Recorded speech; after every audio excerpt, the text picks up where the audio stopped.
Sometimes players come across something in a game that developers never intended anyone to find. Sometimes making a discovery even the developers themselves had no idea was in the game. This is why today we're diving into the top 10 craziest discoveries in video games that no player was ever intended to find. Part 2. Mortal Kombat. Players were combing through the character selection menu in Mortal Kombat 2011 when they unintentionally found the ultimate hidden character. If they were to hover over a DLC character, press back twice and then press player options, the elusive downloadable content select man would make an unexpected appearance. Unfortunately, you couldn't actually select downloadable content select, and he was later patched out of the game never to be seen again. However, a very similar, actually playable hidden character was discovered in Mortal Kombat Armageddon, the key being to start a match with a created character without actually choosing one. The easiest way to do this, I found after many attempts, was to select your created character while signed in and then pull up the sign out prompt and leave it open. Then confirm the second player's selection with the other controller and at the same exact time sign out of the profile on the first controller. If you do it correctly, you'll eventually see a fighting style appear on the screen rather bluntly named Bug This. And instead of your created character appearing, instead you'll be treated to this lovely character whose name is the numeral value 0, who's without question the base placeholder model the developers used when making the game. How did they get any work done? Crash Bash. I played the demo for Crash Bash right after Crash Team Racing, and as a Crash Bandicoot fanboy, I knew this demo wasn't exactly the most exciting thing in the world, but I decided to give the full game a go anyway. Then I got the full game and, well, exactly. Anyway, it came out a couple years later that the demo wasn't just a showcase of a couple of levels as it initially appeared, as it had actually contained the entire game hidden in it that could be unlocked with the simple use of a cheat code at the main menu, which makes having bought Crash Bash even more pointless considering I already owned the full game with the demo. But what I love about the full game discovery is that it's actually a near finished prototype of the final game, which allowed us to find some things that were truly never meant to be seen by the playing public. For instance, after this glorious T-pose moment, you may recognize these familiar faces in place of the finalized boss art. In a similar fashion, when the Half-Life 2 beta famously leaked out a year before the final game's release, players basically found a gold mine of discoveries never meant to be found by the playing public, as they found heaps upon heaps of stashed away content in the files that didn't end up anywhere near the game's finished product. Such as test sequences reenacting scenes from the movie Aliens. How long after we're declared overdue can we expect a rescue? 17 days. Or this masterfully animated sequence with this no idea. What?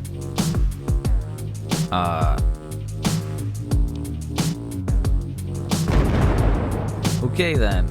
Payday 2. In the highly popular cooperative bank heist simulator Payday 2, modders found with the use of a game trainer they were able to go through all of the game's NPC animations, and they found these hidden pole dancing moves that don't appear anywhere else in the game. Maybe originally there was some sort of cut pole dancing sequence in the game, but I kinda doubt it. It's probably just another way for developers to blow off some steam while working in the office, though some of these are pretty creepy.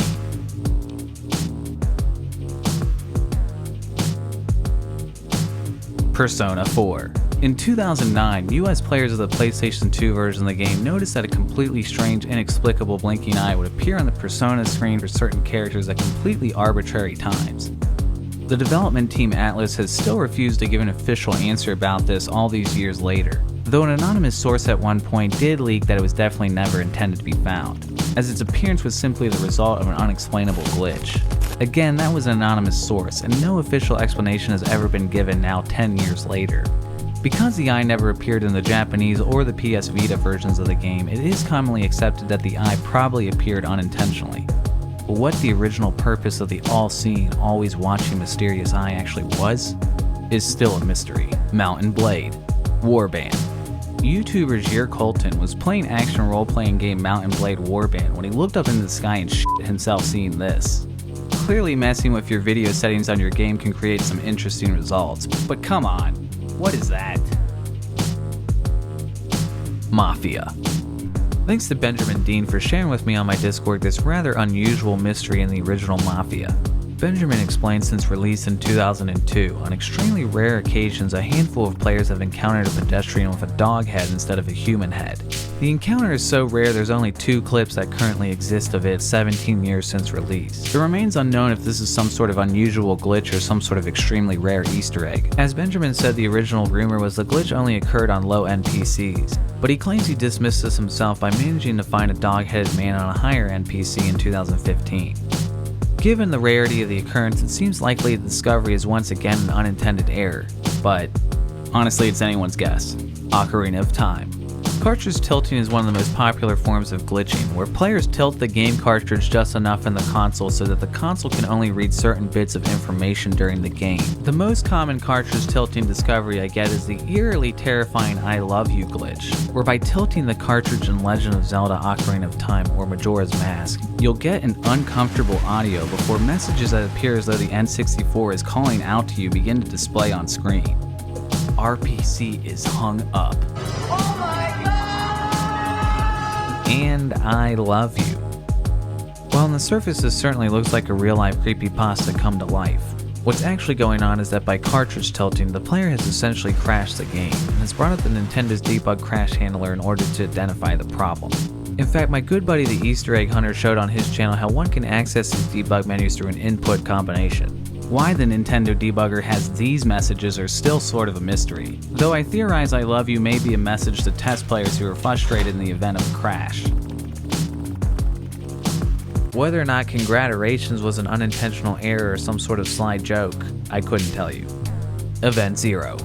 Event Zero is an overlooked first-person adventure game from 2016, where the player crash lands on a mysterious ship with no one else in sight besides the ship's highly advanced artificial intelligence, Kaizen-85. Kaizen-85 can generate over 2 million lines of unique dialogue based off the player's input and responses, as well as develop a different personality each time you play the game, making for a different and unique experience each playthrough. It's explained through the course of the game the main objective is to destroy the ship's singularity drive, as it's the only way the ship can be driven back to Earth. However, a small number of players discovered this to be untrue, as they found when they were at the drive and refused to destroy it. If they pleaded enough with Kaizen, they could sweet-talk him into turning the ship around and drive the ship back home himself without ever even touching the drive, which is something you were told the entire game was not possible to do.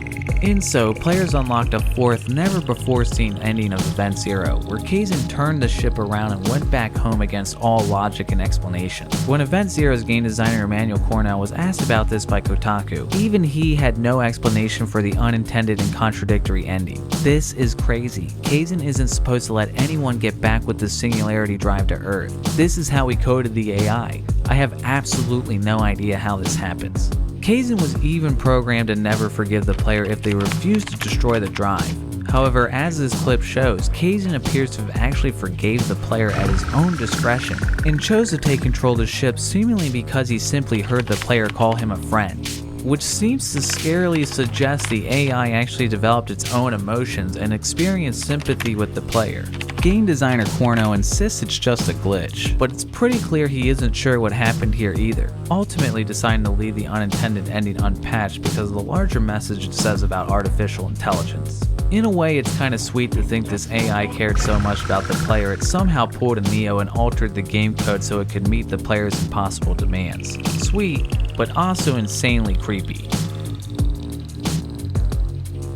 If you enjoyed this video and want to see more content like this, please subscribe, and please feel free to share any content with me that you'd like to see showcased on the channel. Leave a comment below, join the Discord, or even send a message to oddheader.com. One way or another, I'll find it. Also, I finally got merch down below, so feel free to check that out. I'm also going to use this moment to showcase some fan art, so go ahead and send me some stuff if you want to potentially see it right here. Shout out to Acryl Gamer Mexicano, Alexander Knight, Caitlin LaCour, Dan Duvale, Down with System D, I Fart in Elevators, Emery, J-Day, Pestlin Sleeper, King of Carrot Flower, Nick Fade, Nestude, Nick, Spencer, and Towerizer for their Patreon support. Stay tuned.